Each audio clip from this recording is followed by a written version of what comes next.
За өнөөдөр би та бүхэндээ дахин тохиргоо хийх гэдэг сэдвээр ярина.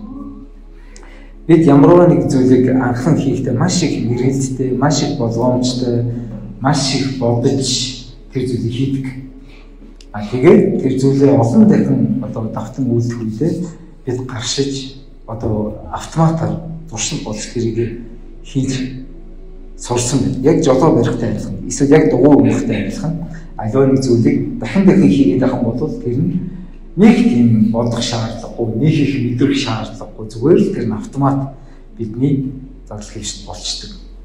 Яг түүнтэй адилхан бид олон жил цуглаанд явах үед анхны тэр мэдрэмж, анх тийм ээ бүтэн сайдэр ирэхдээ өргөлөө үлдэхжсэн тэр мандын сэтгэл, анх бүтэн сайдэр тийм ээ ирэхдээ библиэ ингээл яг бариад иржсэн тэр сэтгэл, сургаал сонсохдоо бичэндээ гэсэн бивтэр балаа авчирж ирсэн тэр анхны тэр хайр, тий бурхны багштай ойлаад бурхан минь гэж залбирхтаа хэн намайг юу гэж бод гэж юу ч бодохгүй эцгийн өмнө цэврээр ирж байгаа тэр сэтгэлээ бид гээгээд зүгээр л ирэх ёстой, өөх ёстой, унших ёстой.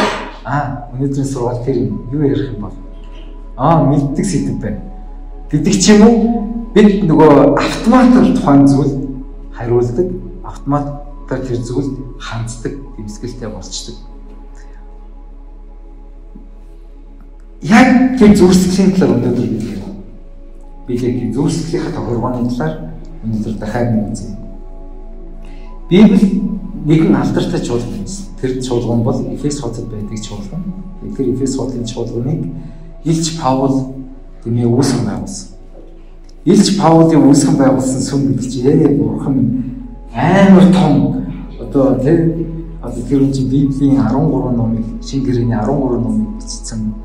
Маш олон газар илгээтэйгээ чуулган дээр байгуулчихсан, маш олон өдөртөгчдийг төрүүлчихсэн, маш алдартай хүн байна. Тэгэхээр тэр алдартай хүн бол өнөөдрийн хувьд бол докторуудын доктор, эрдэмтэн, хуучин гэрээний нарийн төвөгтэй ойлголтуудыг харь үндэстнүүдэд үнэхээр тэрийг шилжиж ухааруулж ойлгуулж чадсан эрдэмтэн байна. Тийм хүний үүсгэн байгуулсан чуулган бол Эфес чуулган. За түүний явсан дараа Эфес чуулганд ирсэн хүн бол Есүсийн 12 дагалдагчийн нэг Илч Йохан хамгийн урт нассан. Жамаараа энэ хорвоог муфусыг үзсэн Илч Йохан. Энэ Илч бас 3 ном бичсэн, би 5 ном бичсэн. Йоханы сайн мэдээ 1 2 3 дугаар Йохан, тэгээд Илчтэй. Амьдрал нь бол домог. Тэр хүнийг алах гэж халуун тийм ээ шалцсан тосонд хийсэн боловч тэр хүн үхэлгүйгээр амьд гарсан учраас хүмүүс бүр Иесуст итгэн бүр ирсэн. Тэгэхээр тэр шууганыг дарахын тулд түүнийг улс төрийн хоригдлуудыг хойдог Патмос арал руу уурхайн ажил руу явуулсан. Тэгээд тэр Патмос гэдэг аралд байхдаа тэр Иесусийн ичлэлүүдийг аваад бидний уншиж байгаа ичлэл номыг бичсэн. Амар мундаг хүмүүсээр тэр чуулган бол дүүрсэн. Тэр мундаг хүмүүсийн амнаас сургаалыг сонсгоо. Тэр Есүстэй хамт байсан түүхүүдийг сонсгоо. Хүмүүс ирдэг байсан. Дээрээс нь заяа Есүсийг төрүүлсэн ээж Мария тэр чуулган байсан. Есүс нас барахтаа заалмал дээр цовдлогдохдоо өөрийнхөө ээжийг Йоханд тийм ээ батлан хамгаалагчаар даагчаар үлдээдэг. Энэ бол чиний ээж, энэ бол таны хүү шүү.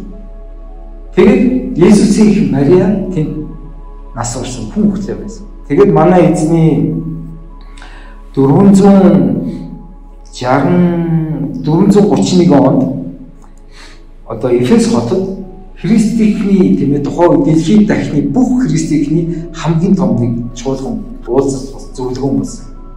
Эфесийн зөвлөгөөн гэж байна. Тэн дээр зөвлөгөөн дээр Мариаг хэн гэж үзэх вэ? Бурхны ээж гэх үү? Эсвэл Есүсийн ээж гэх үү? Гэдгийг маргаан гэсэн чуулган маргаан гэсэн. Яг тэгвэл түүнээс Есүс Христ үрцэвч энэ хүн Бурхны ээж байж дараа тийм учраас Есүст мөрөгдөгтэй адилхан Мариад бас мөргөө гэсэн ийм сургаалын чиглэл гарсан. Өнөөдөр бол католикууд бол яг тэр сургаалыг бариад Есүс залбирхаас илүү Мариа залбирч байгаа. Тэгээ Мариа хүүдээ хэлээрээ нэг ийм ажил бүтээчмээр ээжний чихрэг хүн хийх гэдэг ерөнхий санаа цаана явдаг. Тэгээд тэр маргааныг эзэсхийн тулд манай эзэн 431 онд том зөвлөгөөн болоод хэдийгээр Есүс одоо хүн биеэр дэлхий дээр ирэхээс өмнө бурхан байсан боловч хүн биеэр энэ дэлхийд ирэхээс өмнө түүнийг хэвлийдээ тээсэн эмэгтэй бол яахааргүй Мария мөн. Гэхдээ Есүс бол энэ дэлхий дээр ирэхээс өмнө нэг одоо мөн чанартай байсан. Зөвхөн бурхан л байсан. Харин хүн биеэр дэлхийд ирэхдээ хүн бөгөөд бурхан гэсэн хос чанартай нэг хүн. Одоо англиар болохоор two natures one person гэж ярьж байгаа. Нэг хүн дотор, нэг person дотор хоёр мөн чанар байна. Бурханч байгаа, хүнч байгаа. Тэгээд тэр хүн талыг нь одоо Мария тээс учраас энэ бол бурхан гэдэг тэр одоо мөн чанар угаасаа байсан учраас Есүсийг төрүүлэхдээ бурханыг бол төрүүлэх, бурхан бол угаасаа байгаа. Харин Есүс гэдэг нэрээр бурхан энэ дэлхий дээр ирэхэд хүн талыг нь хүн тээж авсан учраас Мария бол бурханы ээж биш, Есүс гэдэг хүний ээж юм аа. Тийм учраас түүний бурхан дайтай өргөмжөж шүтгэх нь буруу юм аа гэдэг энэ шийдвэрт хүрсэн байдаг. Тэр олон зуун жилийн дараа ч гэсэн тэр олон дэлхийд даяар Христ итгэгчнүүдийг соромзон өөртөө татж байсан. Тийм одоо хүчрэх нөлөө бүхий чуулган бол Эфес хотод бий болсон тэр чуулган байсан. За энэ Эфес хотын чуулганд илч одоо мундаг ичнэр байсан ч гэсэн илчлэл 2 дугаар бүлгийн 1-ээс 7 дугаар бүлэг дээр Есүс одоо Бага Аз буюу өнөөдрийн Туркийн Муслим дэслэгээр байсан 7 чуулганд хандсан захидлынхаа ихэнд Эфес чуулганд хаягдсан байдаг. За та бүхэн Библиэтэй болвол Библийг гаргаарай. Хэрвээ цахимаар байгаа бол Библийг арсаахаарай. Илчлэл 2 дугаар бүлэг 1-ээс 7 дугаар ишлэгийг хамтдаа уншина. За гаргасан бол тийм амен гэж дохоо өгөх.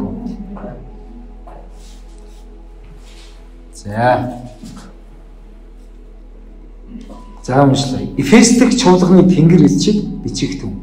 Баруун мөлөртөө 7 модыг баригч, 7 алтан дэндүүний дингийн дундуур алхагч нэгэн инхүү айлж байна.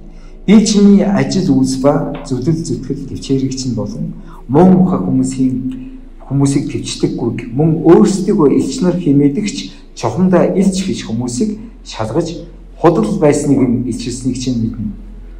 Чи төвчээртэй байж миний нэрийн төлөө хүлцэн төвчиж үл цуцав. Гэвч надад чиний эсрэг нэг зүйл байна. Чи анхны хайраа орхичээ. Тиймээс чи хаанаас унснаа сан бас гимш. Анхны үлсээ үлд. Чи эс гимш байс би чам дээр очиж инг чин байрнаас нь зайлуулах болно. Гэвч чамд сайн би миний үзэн яддаг Николайчуудын үлсийг чи ч мөн үзэн яддаг. Чуулгануудад сүнс юу гэж айлдж бүг чихтэн сонсогдсон бурхны хиваажингүй амийн модноос эдхийг би ялагч нэг сойрхноо үлсэн. За энэ чуулган бол үнэхээр супер чуулган байсан. Ажил үйлстэй гаргуун, зүдэл зүтгэлээр шаргуу, төвчээртэй Есүсийн нэрийн төлөө хавчигдсан ч гэсэн үл цуцсан, муу муухай хүмүүсийг тэмээ төвчдөггүй, худал элч нарыг илчилж буруу сургаалыг шалгах теологийн өндөр боловсролтой гих мэтлэр чуулган болгонд байдаггүй гайхамшигтай чанарт байсан. Миний хувьд олон янзын чуулганд очиж үйлчилж эзний үгийг дамжуулахгүй. Үнэхээр энэ чуулган бол үнэхээр гайхамшигтай чуулган. Та нар өөрийнхөө чуулганыг хараад голж иж мод. Манай чуулган шиг. Танай чуулган шиг болох юмсан гэсэн чуулган цаан шиг зөндөө. Энэ чуулган шиг болох юмсан. Эфес бол яг тийм чуулган байсан. Чуулган болгоны заавал жишг бүх тэдний гайхамшигтай гэрчлүүдийг сонсоод тэдний мэдлэг чадвар, уур чадвар, тэдний тэр бусдад үнэхээр тэр бишрмээр олон сайхан жишгүүд сонсоод тэр үнэхээр алмаардаг байсан. Гэхдээ Есүс тэдэнд хэлсэн чиний эсрэг бүлцүүд байна гэсэн. Чи анхны хайраа орхичээ гэсэн. Анхны хайр гэдэг энэ хайр гэдэг үгийг грекээр агапе гэдэг үгээр бичсэн. Мэдээж та бүхэн олон янзын сургаалаас сонссон баг хайр гэдэг бол грекээр 3 янзаар бичдэг гэх тийм. Эрос хайр гэх. Тэр бол мэдэн шүү дээ тийм. Ирмийн хайр, нөгөөх нь филос хайр буюу анд нүхтийн хайр, тийм ээ. Нөгөөх нь агапе буюу бурханд байдаг хайр. Тийм ээ, нөхцөл бодлогоогоор тэр хүний сайн сайхны төлөө өгч байгаа хайр. Есүс бидний төлөө бидний нүгэлтнүүд байхад бидний хайрлаж, биднийг өрөвдөж, бидний төлөө өөрийнхөө амьд золиосгосон тэр хайр бол агапе хайр. Агапе хайр бол мэдрэмж гэсэн. Нэг хайр мэдрэхгүй байна гэл те мэдрэмжээ хүлээгээл хөдөлгөөн ирэхгүйгээр би энэ хүний сайн сайхны төлөө би өөрийгөө зориулнаа. Би цагаа гарганаа. Би энэ хүний төлөө мөнгө өгнө. Ингээд өөрөөсөө шалтгааллах тэр хүний сайн сайхныг хийж болох зүйлийг золиостойгоор нөхцөл бодол тавихгүйгээр хийж байгаа тэр хайр бол агапе хайр. Амен. Энэ агапе хайрыг та нар гээж хичээ гэсэн. Та нарын бүх гаднах үйлдэл чинь бүгдээр зөв байна. Алдаагүй байна. Төгсөн. Гэхдээ хамгийн гол тэр бүхний хийлгэж байгаа тэр бүх өдөөлт, тэр мотивац, тэр одоо сэтгэлгээ, хандлага, сэтэл чинь өөрсгөжчих. Өөрөөр хэлбэл гүйцэтгэл дээр илүү анхаарал зүрх сэтгэл рүүгээ холдчих. Тийм учраас тэр гүйцэтгэлээсээ илүү зүрх сэтгэл рүүгээ анхаарлаа хандуулаач гэсэн. 1-р Коринтын 13 дугаар бүлгийг та бүхэн одоо Илж Паул хайрын бүлэг гэдэг хүмүүс мэддэг. Энэ баг хайр гэдэг үг нь бас агапе гэдэг үг. Тэгвэл агапе хайр гэж яг ямар төрлийн хайр гэдэг юм бэ гэдгийг эндээс бүгдээр хамтдаа үзье. 1-р Коринтын 13 дугаар бүлгийг харах уу?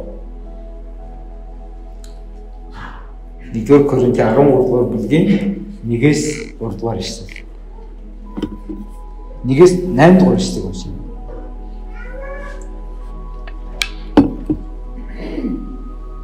Харсан. Их нам юм тий. За амин. Хэрэг би хүмүүсийн болон Тэнгэр эч нарын хэлээр ярьлаач надад агапе хайр байхгүй бол хийн нүргэлэг харанд хангинах цан аж. Хэрэг би иш үзүүлдэг мөн бүх нууц болон бүх мэдлэгийг мэддэг байгаад уулыг нүүлгэх бүрэн итгэлтэй байлаач надад агапе хайр байхгүй бол би юу ч бишээ. Хэрэг би бүх хүмж хөрөнгөө тараан өгч бие шатаахаар тушаасан ч надад агапе хайр байхгүй бол надад ямар ч ашиггүй юм аа гэж хэлсэн. Эхний 3 ишлэлдэг. Өөрөөр хэлбэл энэ дээр байгаа зүйл бол дандаа сүнслэг бэлэг аюулсууд байна. Хайр хэлээр ярих, тийм ээ иш үзүүлэх, нууц одоо мэдлэгийн үг, мэрэгүү хааны үг, уулыг нүүлгэх хүчрхэг итгэл. Тэгээд нөгөө өөрийнхөө өмч хөрөнгийг тарааж өгөх өгөөмөр байдлын одоо бэлэг аюулс мөн нэгэн удаа хэрэглэгддэг бэлэг аюулсыг ингэ билсэн. Энэ дээр бие шатахаар тушаасан ч нөгөө юугаар мартер гэж амиа золиослох эзний төлөө ганцхан удаа хэрэглэгддэг. Амьдарч байгаа нэг удаа амиа золиосоод тэгээд дуусаа. Тийм их золиос гаргасан ч гэсэн агапе хайр байхгүй тэр бүх зүйл чинь хоосон зүйлээ гэсэн. Хичнээн гой магтдаг байгаад, хичнээн гой номлодог байгаад, хичнээн гой сүм байгуулад, хичнээн гой алдартай тийм ээ гайхамшигтай үйлчлэл хийгээд хэрв агапе хайр цаана байхгүй бол энэ бүх зүйл чинь хоосон юм аа гэдэг зүйлийг хэлж Паул хэлсэн. Тэгэхээр тэр бүх зүйл хэрэггүй гэсэн үг биш, хэрэгтэй. Гэхдээ тэр бүгдийн цаана чинь зүрх нь агапе хайр юм аа гэдэг зүйл. Тэгээд цаашаа унших юм бол агапе хайр гэж ямар хайр юм бэ гэдгийг маш гоё тодорхойлсон. Энэ дээр ингэж хэлсэн. Агапе хайр төвчээртэй. Агапе хайр инэрэнгүү. Агапе хайр атаархдаггүй. Агапе хайр агсгамдаггүй. Ихэрхдэггүй. Зөв бусаар авиралдаггүй. Өөрийнхийг ирдэггүй. Зэвүүрхдэггүй. Үс хураадаггүй. Зөв бус юмд баярлдаггүй. Харин үнэнд баярлдаг. Бүгдийг даалгалдаг, бүгдэд итгэдэг, бүгдэд найздаг, бүгдийг тэсвэрлэдэг. Агапе хайр хизээч дуустдаггүй. Харин иш зүйлийг үгүй болж хэл ярих үед зогсож мэдлэг алга болно. Өнөөдөр бидний нөгөө хүнлээ бишрэл хүндлийг аваад идэг тэр хүмүүсийн чинь мэдлэг чадвар тэр девайс байхгүй болсон. Бүх хүн мэддэг байна. Сонин биш болно. Өнөөдөр бид яг тэрний нэг хэсгийг амсаж байгаа. Химэл оюун ухаан одоо янз бүрийн чат GPT эсвэл одоо Gemini ч юм уу тийм эсвэл Grok ч юм уу энэ бүх хиймэл оюун ухааныг ашигладаг хүмүүс олон тийм эрдэмтдээс илүү мэдлэгийг бол домгол авч байгаа. Олон асуултаа зөв асуух хэрэгтэй. Асуултаа зөв асуугаад ухаалал тэр олон эрдэмтдийн бот номуудад хэлжигсэн зүйлийг маш товчхоноор, маш ойлгомжтойгоор яг танд хэрэгтэйгээр тэр мэдлгүүдийг өгч байгаа. Бид Есүстэй уулзах үед тэр нууцуудыг мэдэх ямар шаардлагагүй. Зүгээр Есүс асууч. Яг хиймэл оюун ухаанаас өндөр асууж байгаатай адилхан. Тэгэхдээ Есүстэй уулзах үед бидэнд байдаг мөнхийн байх зүйл нь агапе хайр юм ойлсон. Тийм учраас би та бүгдийг эх өдрүүдэд тийм 25 оны төгсгөл болж байгаа 26 онд одоо босгон дээр байгаа үед өөртөө нэг жоохон тийм эргэцүүлэх би хаана байна? Миний зүрхсгэл хаана? Би Есүсийг ямар сэтгэлээр хүндэлж байна? Чуулганыг би юу гэж бодож байна? Би ер нь хизээ сүүл хин нэгний авралын төлөө ойлж залбирлаа. Хинд би сайн дэ тараалаа. Хэнийг би дагалдуулах гэж хойноос нь хүн хатан хөөцөлдлөө. Ер нь би чуулганаас гадна би нийгэмдээ Христийг гэрчлэхийн тулд би хэр зэрэг ажилтан байна. Би гэр бүлдээ эзнийг алдаршуулахын тулд үр хүүхэдтэй хэр ээж эсвэл хэр араа байна. Эсвэл хэр эмээ эсвэл хэр өвөө байна. Би үнэхээр цуглуулсан бүх хөрөнгөө үлдээсэн ч тэр зүйл нэг өдөр алга болсон. Би хичнээн гоё ингэ байшингаа зассан ч гэсэн дараагийн хүн орж ямар сайн зассалтай бүгдийг нураа гээд алга болгочих. Би хичнээн гоё хамгийн сүүлийн тренд загвар урц өмсөн ч дараагийн хүн орж ирэл энэ сонио уцууд бүгдийг шатаагаад хайчих. Миний хийжсэн бүх юм нэг өдөр дүнс болно. Харин надтай хамт байсан тэр хүмүүс намайг дурсахтаа тэдэнд өгсөн миний агапе хайрыг л дурсан. Намайг тэгж хайрладаг байсан. Надад тэгж цаг гаргадаг байсан. Намайг тэгж сонсдог байсан. Надад тэгж тусалдаг байсан. Ямар их хайр вэ? Ямар их хайр вэ? Тэр хайрыг бодохдоо тэр хүн уйлдаг. Хайрыг бодохдоо таныг дурсдаг. Бид Есүсээр уулзахад яг тэр хайраар уулзна. Есүсээ би таныг арай дутуу үндсэн байна. Би таныг зөвхөн юм олох гэж ашиглаар болгодог байсан. Танаас юм салгах гал танд нэг хайртай царай гаргадаг байсан. Есүсээ би иччихэв. Үнэхээр би иччихэв. Та ямар агуу хайр вэ? Би танд өчнөө муухай хандсан байгаа. Та ямар өшөө муухай хайр вэ? Гэр ормын хүртэл үзэн ядсан байхад та намайг хайрлсан ямар агуу хайр. Миний бодит байлыг, миний үнэн төрхийг хүмүүс мэдэх юм бол шууд намайг жигшин. Бүгдээрээ намайг канселдна. Харин та л ганцхан намайг тэрсэн ямар агуу хайр. Та намайг мэдхийн дээр мэдсэн.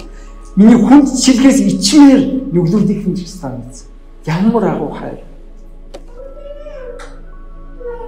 Би хүмүүстэй инээгээд жижиг сажиг аар сарах яриад хүмүүст гоё илдэг байгаад хүмүүс намайг сайн хүн гэж бодоосоо, хүмүүс намайг мундаг хүн гэж бодоосоо гэж тийм нэр төр гордож байсан би ямар өчөөх юм бэ? Тэгвэл Есүс та миний бодит байдлыг мэдсэн хэрнээ та намайг хайрласаар байсан ямар агуу. Тэг хүнд хэр өөрсөө иччихээ нийцэн. Таны агапе хайрын дэргэд миний тэр хайр гэж яриад байгаа томьёолоод байгаа зүйл ямар өчөөх юм бэ гэдэг зүйлийг би Есүстэй уулзах би шууд ойлгоо. Есүс тайлбарлах шаардлагагүй. Есүсийг бид хараад шууд ойлгоо. Есүсийг хараад бид өөрийгөө шууд ойлгоо. Тийм учраас бид зүрхсгэлдээ дахин тохиргоо хийх ёстой. 26 оноос бүгд сэтгэл зүрхэнд тохиргоо хий. Би та нарыг буруутгах гэж ирээгүй. Харин би та нарыг урамшуулах гэж. Бүгдээрээ замаа сайн дуусгах. Бүгдээ Есүстэй уулзах үед биднийг танихгүй хүмүүс эсвэл биднийг таньдаг эсвэл биднийг бүр дотор нь орсон юм шиг мэддэг хүмүүс биднийг энэ бол зүгээр л цул хайр. Энэ хүнд ямар ч муусан авахгүй, ямар ч хүнийг ашиглая гэсэн бодол байхгүй. Өгж байгаа нь өөрийнхөө бүх байгаамаа л гэдэг. Хайрлаж байгаа нь байгаанлаа. Энэ хүнээс өөр юм шаардлахгүй. Яг л энэ хүний хайрыг ойлгоход энэ бас хүрэхгүй, энэ ухаан хүрэхгүй. тэр зүгээр л тэр хайр зүгээр биширч би яг ийм зүрсгэлийн тохиргоо хийх үед юу энэ тэр хүмүүсийн өмнө алдарших, хүмүүст гоё харагдах, хүмүүст таалагдах гэж оролдох тэр бүх хэрэгцээнүүд чинь зүгээр л энэ бол үнэхээр жижиг юм байсан байна гэдэг зүйлийг бид ойлгодог. Эфес хотын чуулган бол тийм муу чуулган байгаагүй. Тийм зэмлүүлэхээр тэгж одоо дутуу юм хийсэн юм чуулган байв. Үнэхээр алдартай үнэхээр мундаг чуулган байсан. Гэхдээ тэр чуулган дотор байсан хүмүүс тэр өдөрдөгч нар тэр чуулган гişүүд санах ёстой, мартчихсан. Тэр зүйл нь агапе хайр байсан учраас тэднийг агапе хайр эргэж санаарай гэж хэлсэн байдаг. Дахин тохируулах гэдгийг бид хамгийн ойрхоноор төсөөлж үзэх юм бол бид нэг тийм одоо яг юм цахин төхөөрөмж хэрэглэж явах үедээ нэг юм алдаа малдаа гарах үед reset хийдэг шүү дээ. Үйлдвэрийн тохиргоор оруулдаг. Тэгээд тэр үйлдвэрийн тохиргоор оруулсан дараа эргээд буцаад нөгөө хэвийн үйл ажиллагаанд орвол яг түүнтэй адилхан бид яг анх Есүс дэх үед Есүсийн хайрыг амссан. Тэр хайраас болж Есүс рүү ирсэн. Тэр агапе хайр руу тэр үйлдвэрийн тохиргоор эргээд тохируулах хэрэгтэй. Тэрнээс ч биш бид чинь зөндөө алдартай болсон байгаа. Зөндөө хэмждэг болсон. Зөндөө олон юм үзсэн. Ингээд дөжирцэн болцсон байна. Тэр бүгдийг хаяад би хинч биш үуч болоод тэгээд Есүсийн анх ирж ирсэн тэр гин цайлаа хаягдсан, бээгдсэн, тоогдохгүй болсон. Хинч биш тэр өөрөөрөө жинхэнэ өөрөөрөө гаднаа ямар ч гоёг дуулах алдар хэрэгэн зэрэг юу ч байхгүй хоосноор Есүс ирээд тэр тохиргоо хийх ёстой. Ингэж тохиргоо хийхэд 3 зүйлийг хийгэрээ гэж хэлсэн. Нэгдүгüрх нь сан гэж. Сан. Эргээд сан гэж. Бид муу юм бол амарсан сандаг тийм. Тэр намайг хийжсэн дээ. Тэгэл кино мэнэ ч юм уу тиймээс яг тэр үйл явдлыг ингээ сэргээх янз бүрийн зүйл гарч ирэх. Шууд өчигдөр юм шиг сандаг. Намайг 5 настай байгаад тэгжээс тийм хүн. Шууд сандаг. 50 болсон нөхөр бүгдээ санаж байгаа байхгүй. Харин би сайн юмыг санахын тулд үнэхээр бид ухах хэрэгтэй. Цаг хугацаагаар аялах хэрэгтэй. Би 19 настай байхдаа Есүс юм ирсэн. Тэгээд тэр үедээ би Есүстэй уулзах үед би зөвхөн хизээч мэдэрч байгаагүй тэр хайр, хизээч мэдэрч байгаагүй тэр үгээр хэлэх аргагүй тэр баяр хөөр. Хүлээн зөвшөөрөл. Хажууд нь байгаа л амир тэр амар тайван. Холдмоор тэр үргэлж хорогддог тэр сэтгэл ирсэн. Тэгэл Есүс өнөөдөр хүртэл явж байна. Гэтэ энэ ямар зам амархан байгаагүй. Янз бүрийн зүйл тулсан. Янз бүрийн алдаа зурчил явсан гэмсэн, ирээ болсон. Гэхдээ үргэлж тэр анхны цэг рүүгээ очдог. Би хэм билээ. Өнөөдөр хүмүүс өргөмжилж байна. Өнөөдөр хүмүүс магтж байна. Гэхдээ энэ бүх зүйл танаас ирсэн. Энэ бүх зүйл танд л байх хэрэгтэй. Би бол үндэ бол хинч биш тэр нэгэн хөвгөн байсан та намайг өршөөс, та намайг хайрлсан. Тэр агапе хайрыг санах хэрэгтэй. Шууд одоо сана гэж хэлэв. Ирэх өдрүүдэд сана. Тэгээ магадгүй 26 оны одоо таны wish list таны хүсэл дотор хайраар дөрөл хөгшин болмоор байна. Зарим хүмүүс хөгших тусмал улам ярих, улам зайчиг, улам ууртай, улам ихэхгүй ингээд мохоо ордог юм. Харин би эсрэгээр улам хайраар дөрөл болсон. Агапе хайр. Надад ямар ч ашиггүй тэр хүний сайн зөвхөн мэдрэмжээ хүлээхгүйгээр золиостойгоор үлддэг тийм хайрыг тэр хүнээс би эргүүлээд магтаал загтаал хэлгээгүй. Урдуур машин ороод найрахад тэр хүн талархсангүй байв. Би уурлахгүй. Талархахгүй. Би зүгээр л хийх ёстойгоо хийж байгаа. Гэдэг тийм хайр руу ирж очиход бид эргээд санах ёстой. Хаанаас унснаа санах ёстой. Хоёрдугаар нь гимш гэжсэн. Гимш нь гэхээр уйлаал те бөөн драм болох тухай биш. Гэмшил гэдэг нь ерөөсөө бодлоо ирс шинж. Ерөөсөө эргэлт. За би ерөөсөө ингэхгүй. Би одоо ингэнэ. Хүмүүс нэг тийм заавал нэг тийм талтагтай тулж яж тийм шинжил хийдэг ш. За өнөөдрөөс эхлээд би өстө шоколад идэхгүй. Энэ би минийстэ гачин боллоо гэж. За өнөөдрөөс эхлээд би таалах идэхгүй гэж. Тэр нүүрс усыг би хангалттай идлээ. Одоо хангалттай гэж. Би заавал тийс тулах шаардлага. Би яг одоо айгүй байгаа дээрээ бодлоо шинжлэх. Иесусээ би яг одоогийнхоо яваад бүр танаас холдож магадгүй. Би биш та өргөмжлөгдөх ёстой. Тэгвэл би бодол санаагаа өөрчлөе. Би зөв бодлоор, эерэг бодлоор, үнэн бодлоор эхлэл рүү гээе. Зүрхсэтгэлээ би тохируулъя. Тантай яг адилхан болъё гэдэг зөв рүү бид хандах нь гэмшил юм. Гуравдугаар нь анх хийдэг байсан зүйлээ давтан хийжсэн. Анх хийдэг байсан. Анх бид Бурхны магтлагтаа тэр хөгжмийн чангасууд тэр барилтаа буруу барьцлаа хамаг өстө оршоод болгочлаа гэж тэгдэггүй байсан. Ямар ч хөгжим мэдгүй нэг нөхөр ганцхан нэрээ мажортойгоо дуулдаг, бос нь тэгээд цааш нь аваад явдаг. Тэр бол тоодог ч юм. 3 дууд дуулах байсан шүү дээ. 5 дууд дуулчлаа. Та нар боддоо 90 оны ихэнд бид сард нэг удаа манай зурдаа Бурхныг зөвхөн магтдаг зурлаа хийдэг байсан. Бид 20 гаруй магтан дуу. Өнөөдрийн тийм одоо зөвхөн юм gospel song гэж ярьдаг. Тийм зүгээр энгийн дуу биш. Яг бүгдээрээ хиймэн буюу сүлд дуу, магт дуу. Тийм 20 дуу. Бүгдээр ingээс дуулаа. Ойлоос тэр оршууд бүх юм болдог байсан. Хамгийн нэгтэй юу гэж 20 гарсан залууч насны нар шиг билээгээд ойлоод. Уг нь бол чи настай хүний дуу юм байна. Тэгээд өнөө маршрут явах гэж байгаа шиг ойлоод насны нар шиг билээ намайг тааваач гэж бодлоо. Өнөөдөр бол арай жоохон ухаалаг байсан. Тэгэхдээ зөрөхгүй ухаалаг байх юм бол тэр ямар ч их. Агапе хайр байгаа. Гэхдээ ухаалаг байна. Дууны үгмээ теологтой таарч юм, Библиэд таарч юм. Бурхан дээр төвлөрч юм. Бурханыг алдаршуулж юм гэдэг зүйлийг бид үнэхээр ухаалгаар бодох хэрэгтэй. Тэгэхдээ зүрхтэй тэр агапетай байх хэрэгтэй. Бид эхлээд ихэнх үедээ сургаал сонсохдоо маш их бичдэг байсан. Өнөөдөр сургаалыг бичдэг хүн бол их ховроос.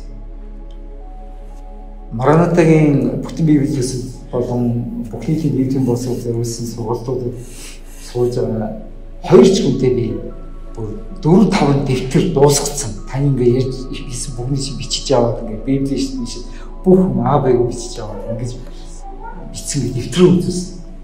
Би тэр хүнийг хараад би анх ингэж бичдэг байсан сонсон баг. Дээр нэг 5 дэвтэр гэж ярьсан даа. 90-аад оны юмсан. Хэдэн ч 5 дэвтэр дуусгасан юм даа. Бүтэн сайн сургаалыг би бичдэг.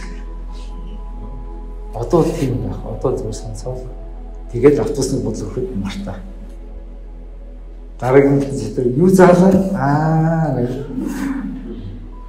Тэр бид үнэхээр таны амьдрал эзэн өгөө үйлсэн бол та бич.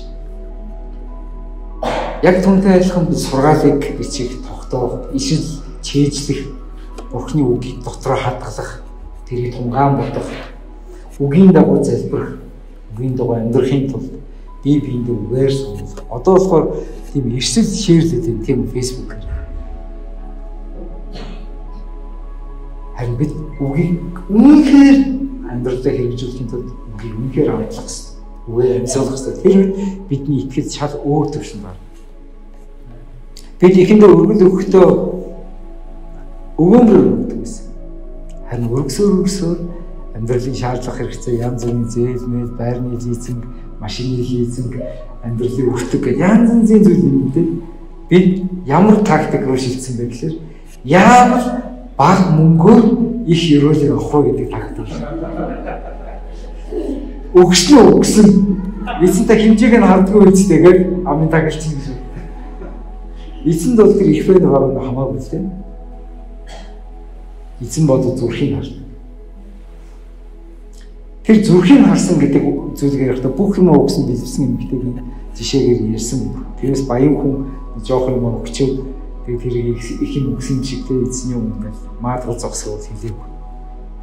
Зарим нь болгоо 11-ийг ерөөс хараал гэдэг зарчмаар өгч байгаа хүмүүс байна.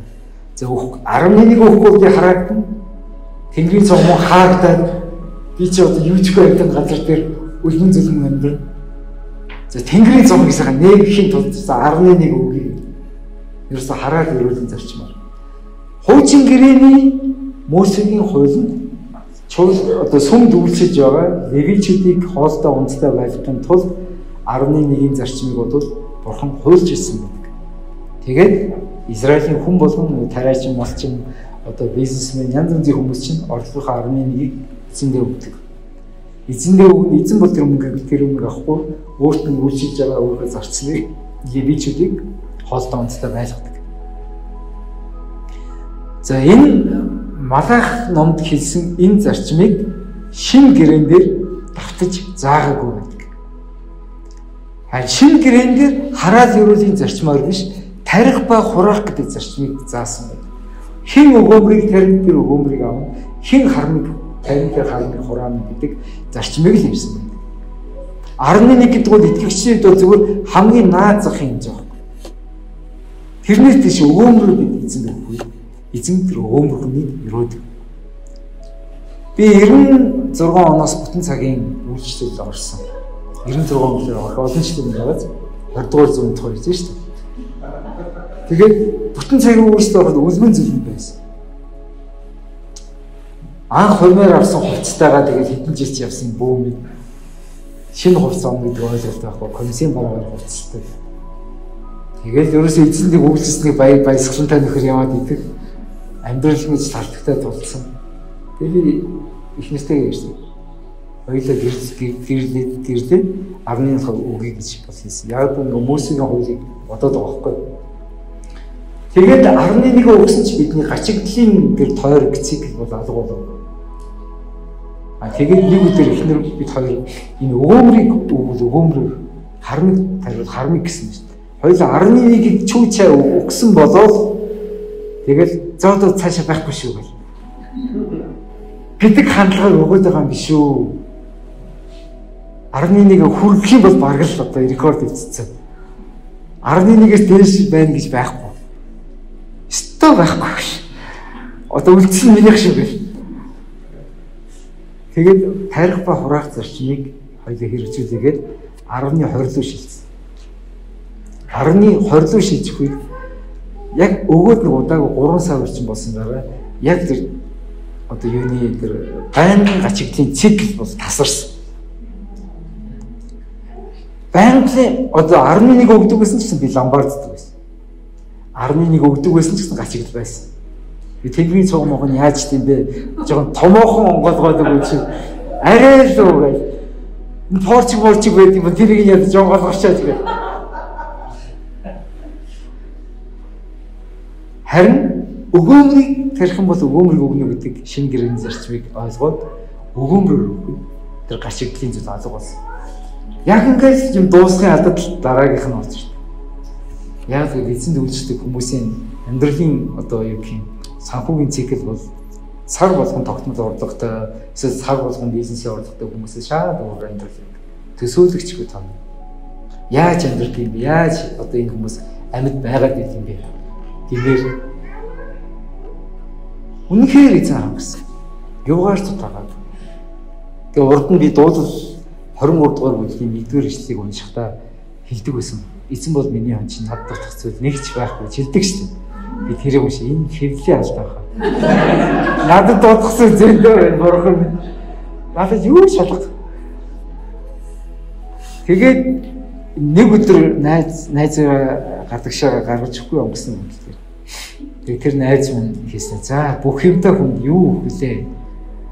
Юу гэм билээ гэж хэлэхгүй. Тэгэхээр тэр өгүүлбэр надад тэр хүний нүдэнд би бүх юмтай хүн байгаа. А би өөрийнхөө нүдэнд болохгүй тэр нь жоохгүй энэ жоохгүй гэж бөөн дутагдал гачиг. Тэгээ би эзэн таларсан. Таны агапе хайр штэ Бурхан. Би бүх юмтай болсон. Надад дутах зүйл нэг ч байхгүй.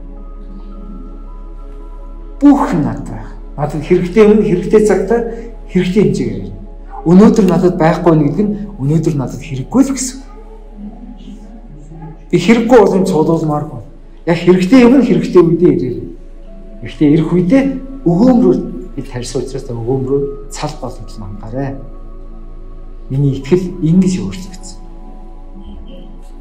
Бид эхэндээ цуглаанд бүтэн сайн дэрэгтэй бусдыгаа дуудаад хамт явъя гээл. Эсвэл шинэ найзгаа чи маргааш цуглаанд ирээш очиж явъя шүү гэж. Өөрсдөө авчирхаас гадна өөрөө бусдыг авчирдаг. Бусдыг зоригчулдаг. Бие биендээ харагдаж бие биендээ уран болдог. Ийм сэтгэлгээтэй байсан. Харин өнөөдөр хэн ирж юу хинч тоож байгаа юм байна. Ирдсэн үү гэж бас мэдлж байгаа ч юм байхгүй. Зүгээр таньдаг хүмүүстэйг бүлэг болоод тойрог болоод тэгэл тэр дотор нийлбэл тэгэл явдаг.